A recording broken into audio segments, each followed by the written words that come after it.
Even from the developer logo, we get the impression that neocolonialism might explore economic issues in a slightly more mature way than our last outing. For once, we have a game that actually could sort of be described as an example of cultural Marxism, albeit the neo- or post-Marxism inspired by the Frankfurt School. The subaltern is a term of critical theory and post-colonialism, literally meaning below the alternate. That is, a group that is so oppressed and marginalised in global society that they do not even have the ability to create an alternative narrative like the educated proletariat do. A typical example would be the historical African peasant, illiterate, tied to the land, and without a meaningful ability to engage in civil discourse even as a disempowered party. In fact, the term is traditionally defined as so stringent that even the fact that I'm playing this relatively obscure game now contradicts the idea of it being subalternate, but it seems to suggest an educated and thought-provoking analysis anyway, so with that lesson over, we'll just have to wait and see what the game itself delivers. Neocolonialism is described by subaltern games as a game where you buy votes, make free trade agreements, manipulate the IMF, the International Monetary Fund, extract wealth, and ruin everything. Watching the video will show you basically how the game works, while I give a rundown on my thoughts over audio. Essentially, the goal is to channel as much wealth as possible into your Swiss bank account by the end of 12 turns as one of a number of bourgeois individuals or families whose influence reaches globally at the highest levels. To me, it seems like an interesting concept, but once the game begins, you start to see that this is hardly an in-depth simulation. Far from being an actor in a dynamic and richly detailed world, you see that it's really more like a very basic board game, with the only entities being yourself and your opposing players. You will use your working capital to buy votes according to a simple formula based on the amount of mines and factories in the region, and must try to be elected Prime Minister so that you can improve the region's profitability and then cash in your votes for score in your Swiss bank account. If we take into account the title of neocolonialism, some of the exclusions are baffling. To explain why, I'd like to talk about what exactly the term means, but while I do, I'll show off one particular irritation I had with the game, which is how long it takes for the turn to end when only one player can afford to buy and sell votes, and everyone else has to wait for them while continually pressing pass. In short, neocolonialism is a parallel to the outright colonialism of earlier ages, where it was accepted that naked military force was a legitimate way to gain resources for your nation from foreigners, especially if they were a different race or religion from yourselves, and imperialism rarely needed to be justified other than smiting or converting the heathens. As political and moral philosophy became more nuanced in the early modern era, the worst excesses of early industrial society abroad were painted in terms of civilizing the poor ignorant natives, who could not be trusted to run their own affairs, and the worst genocides covered up and obscured. Human misery was justified in terms of the free market, as in British India, where many more people starved than before colonial rule due to global market economics and bourgeois rulers forcing farmers to switch to cash crops, such as in the Bengal famine of 1770, which by very rough estimate is thought to have killed 10 million people. The lack of accurate figures can perhaps be attributed to the phenomenon of the subaltern. To mercantile capitalism, the powerless Indian peasantry were not people, nor even a particularly valuable asset like opium poppies or indigo dyes to be counted carefully in warehouses and husbanded, but were merely an abstract variable affecting product yields like rainfall or soil quality. Colonial administrators had no inclination to expend the effort to calculate the level of human suffering, and illiterate rural Indians did not have the capacity to make accurate records which would survive or travel back to the West. Today, there is no more British Empire or French Africa, but wealth still flows from the Third World to the ruling class of the First. How? Kwame Nkrumah, first Prime Minister of independent Ghana, was inspired by Lenin's analysis of imperial exploitation to codify neocolonialism, which he called the last stage of imperialism. In short, neocolonialism utilizes corporate power and neoliberal international policy to strangle the real economic growth of vulnerable nations through shady loans taken out by desperate, weak or corrupt leaders and one-sided deals imposed to steal the national resources that belong to the people, often by threats relating to these mounting debts. A basic template for how it works is this.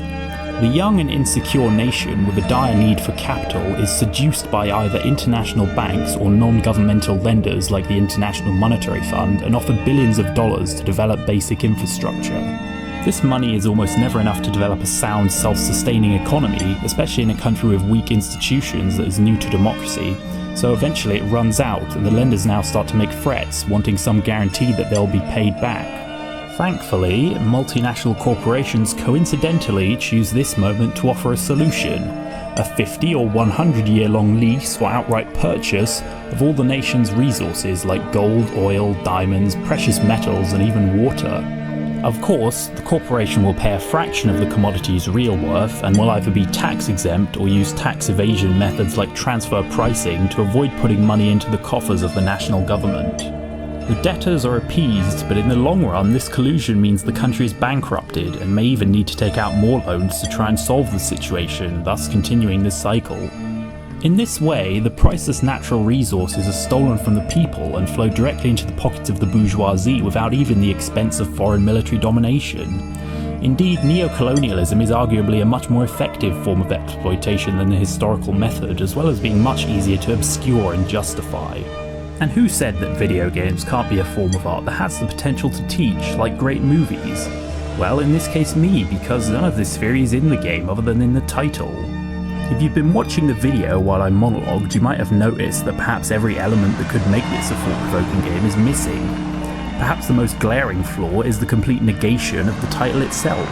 On the game board and in play, there is no difference whatsoever between the first and third world, or any difference between the regions at all, except that some of them start with factories, some with mines, but over the course of a typical game, this situation can just as easily become reversed.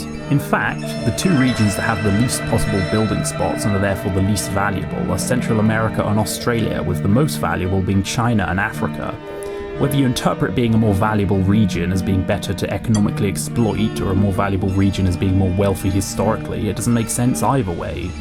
In essence, it's about as informative about economic exploitation as a game of Risk is about imperialism, and I've even seen board games based on the Risk formula which have had more political content, like War on Terror. The most quote-unquote subversive element of the game is really the map, which, as you've probably seen, is upside down, or a south-up projection. The developers explained on their Kickstarter that the purpose is to exemplify the north-south dichotomy of the world, wherein the southern hemisphere is generally poorer than the northern hemisphere. It is perhaps possible to make the argument that the typical north-up projection is simply the manifestation of a historical Eurocentric bias, and certainly it began that way, but on the other hand, the vast majority of the world's population lives in the northern hemisphere, and a compass points up towards the north too. I'm not saying that this map is really as confusing as some people seem to find it, and perhaps it would be sort of a cute statement if that weren't seemingly the only thing the game had to offer in terms of political analysis.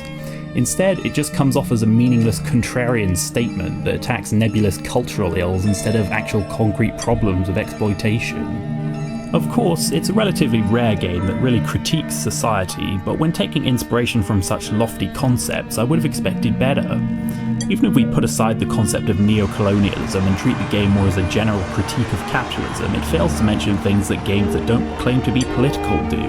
For example, environmental damage is not modelled as it is in SimCity, Anno, and countless others. The workers and citizens of the world are not shown even in the most abstract way, and debt is not featured. In a way, a business simulation game where you can borrow money and fall into a cycle of debt is a better representation of neocolonialism. At the end of the game, we are told that the world is now ruined in a pithy little text box. Okay, but how? We have not seen any of the effects of our actions. We have not destroyed the planet or exploited the workers, just shuffled icons around an upside-down map. Of course, you could claim that's some deep satire on how the ruling class sees the world, but you would never think of it that way unless you brought that interpretation into the game yourself. The game itself doesn't really send any message, even if it thinks it does. Besides the game ending message, there's only a random quote on the menu screen that provides a little flavour, but why couldn't that have been spread throughout the game? Of course, this is a game, and gameplay is the most important question, but I think that the lack of depth actually hurts the gameplay too. A game against the AI is painfully dull and seems a little unfair since the AI will make deals with each other to trade votes, which you can't do. Ultimately though, the AI doesn't present much of a challenge after you've played your first game, and although I'm sure the game is more fun online with friends, that's true for every game. And what are the chances of putting together a match with a decent number of players on such an obscure title? The inclusion of more world building and complexity would have made the game better even if we put aside the politics. Many games use the environment as a key mechanic, for example the sci-fi colonization sim Imagine Earth, where the most powerful buildings damage the planet you compete on, and too much exploitation will flood all players' cities and end the game. In other games you must balance the production and taxation against the unhappiness of the people or face riots, but this too is absent. One thing I did appreciate was the crisis system, where each turn a random region undergoes a crisis which causes a building to be destroyed, buildings to be devalued, or some other disaster which causes the IMF to intervene, controlled by a random player. In theory, their job is to help the region, but in practice what they will do is determined by their own personal interests. If they have a controlling stake in the region, they can choose to build a factory to increase its value, but if a rival is Prime Minister, they can instead sabotage the economy by destroying a mine, or benefit themselves by creating a trade route between it and one of their own regions. If there were more smart, cynical ill-inclusions like this, I wouldn't have been so disappointed, and if this were a free game, I would have been more lenient about the lack of substance, but it launched with a $10 price tag, even if it can now be gotten for $1 on sale. Overall, I think it deserves a 5 out of 10 for gameplay, because I'm sure it is relatively fun to play online with friends you can do deals with and gloat over, and the game is decent for what it is. In terms of socialist content, I have to slap it with an underwhelming 3 out of 10, because all the meaning you could get from the game has to be either inferred or is delivered in a clumsy tell don't show sort of way. I can see what the openly leftist developers were trying to do, and I respect it, but I just wish they had taken a bit more effort and done a better job. Thank you for watching, and I hope to see you next time on Socialist Game Reviews, or Leftist Games Analysis, or Political Video Game Critique, or whatever I end up deciding on calling this series. To see the previous and next video in this series, click here or here, or if you're on the playlist, you should go to the next video automatically. If you have any feedback, please let me know in the comments, or if you have a recommendation on what game I should do next. If you would have scored the game differently, or you have a different take on it than me, I'd be interested to hear it, and of course I would much appreciate it if you could share this video if you enjoyed it. Finally, thank you to Spin and Red Lurker for helping to proofread the script for this video.